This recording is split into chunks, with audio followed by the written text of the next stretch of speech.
Good afternoon. Today I'll be talking about the two companies or firms or organizations that provided a predominantly service based on the product that I received.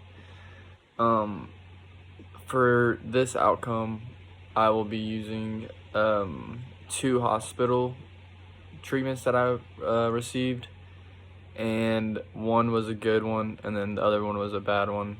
And I will be talking and discussing the two, why they were bad, what made them good, what made them bad, and everything in between. So for the first one, for the first doctor, I was hurt and I was having a bunch of elbow pain in my elbow, and me, my coaches, parents, and my trainers all got together and try to figure out the best way possible to make me as less pain free and try to figure out what's going on. So we went through the doctor, through NSU and the trainers, so that it'd be cost free for me and my family. And when we did that, we went to the doctor and he looked at my elbow, basically said that he saw that, he obviously knew that I was in pain, and basically he knew something was wrong, and they gave me an MRI. Once they gave me an MRI, I had to wait a couple weeks, or like a week or a couple days, for them to give me the results back and to let me know what exactly was wrong, if anything. And once they gave me the results back, they cleared me. The radiologist cleared me, and I saw the results as well. They sent them to me. And the doctor noticed that he saw some instability in my elbow, but continued to clear me. And obviously that's not reliable.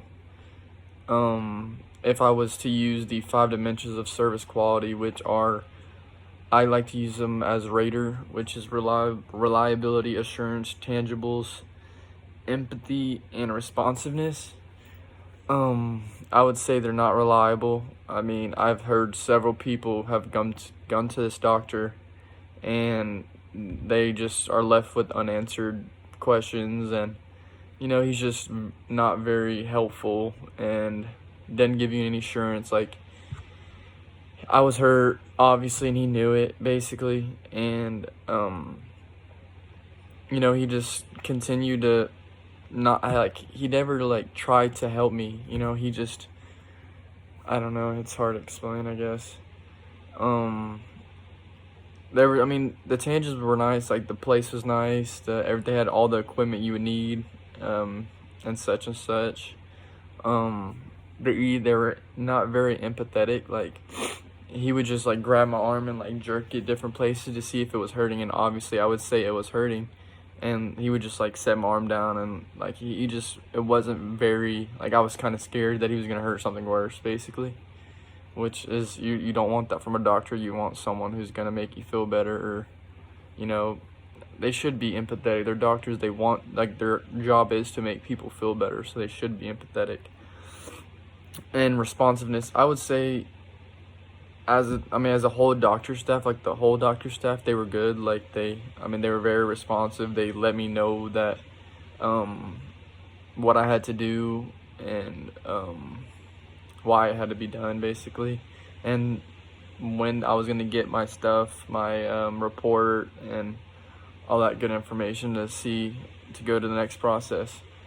And the same doctor, so he told me just to rest, just stop throwing, stop doing everything that I was doing, and he told me to stop doing what I was doing. And so that was December of 2019, and we went into Christmas break. He told me to not throw, basically just stay off my arm. So I was like, okay, listen to him. And so I got back from Christmas break. Me and my trainer, we went into a full physical therapy session with my elbow and all the other stuff. And I thought my elbow was feeling better some days, and then some days not. But we started throwing again, and the elbow pain started again. it was just basically unbearable. Like every time that I would do a throwing motion, I would feel it in my elbow, and it's right here on my, like right on the inside. So every time I finish or anything, I would feel it. And as a pitcher, you can't feel pain on your or on your arm and still try to execute pitches the way you would like to, you know. So obviously it was hurting my game, and it's my senior year, so I didn't want to, you know, try to push through and be stupid and hurt myself worse. Or I just wanted to get some answers to know that, you know, if I do have to get another year, like a medical red shirt or something, I could get it. And you know, whenever I first so after the physical therapy started and stuff, my trainer, I told my trainer that I was still hurting. I told my coach that I was still hurting. You know, it's not good news, but hey, I'm still hurting. And so we called the doctor again, the same doctor that said I was fine, but he saw some instability. So he was like, I'll give you a cortisone shot, which is a steroid shot that's not supposed to, like, you're not supposed to feel the pain where it's hurting and all that stuff. So I was like, yeah, I want it. So we go to the trainers, and he puts the shot right here in my elbow, like right where it was hurting. And after he does so, I felt like it was nice, like it was just a shot. And after he did it, he grabbed my arm and he like jerked it and like did stuff like that. And he was like, "Do you feel your arm?" I was like, "A little bit still." And he was like, "Okay, within the 2 days, you shouldn't feel any pain for a couple weeks after." So in my mind, and it's a baseball player thing. Like if you're a baseball player, there's been times where you've gotten a cortisone shot. You know someone who's gotten a cortisone shot to feel better, and so everyone's telling me that it's gonna be fine. Like I won't feel anything after the cortisone shot. It works miracles and stuff.